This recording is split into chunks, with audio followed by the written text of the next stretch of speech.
Today I'm fielding questions some of you have been asking about building strength and conditioning, particularly through calisthenics, as it applies towards martial arts, MMA, taekwondo, boxing, full contact, underground, Yahtzee, whatever you're involved in. What kind of routine should you be following? Well, here's the thing, and this is not just about martial arts, but sports in general, is that strength and conditioning are kind of like ingredients that you bake into a cake. You go into the grocery store, you don't say, okay, where are your cake-specific eggs?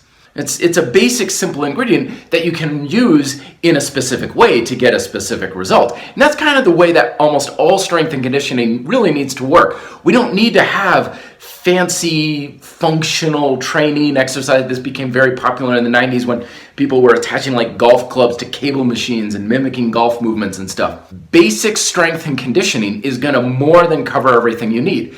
With those raw ingredients, those strength and abilities that you build from those moves, then you apply them towards your martial art through your specific training. It's the actual training of the martial art that is far most important. The strength and conditioning stuff is supplemental, but it builds up those raw qualities that then can be turned into your abilities through the practice that you do.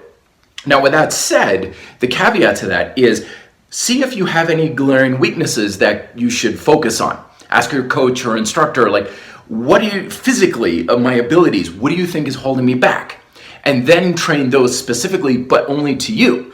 So if your endurance is lacking, if you're winded like crazy and you can't keep your hands up at the end of a round, then practice your stamina, drill your stamina, circuit training, or just get into a drill where you're just free sparring one person right after the other, very little rest. Or if your grip is your weak link, you just can't seem to hold on at the end of a match, then towel hangs. Practice things that challenge grip. Remember the SAID principle, I talk about it in my book, specific adaptation to imposed demand. Simply put, you gain what you challenge. If you need stronger legs, practice things that challenge your leg strength.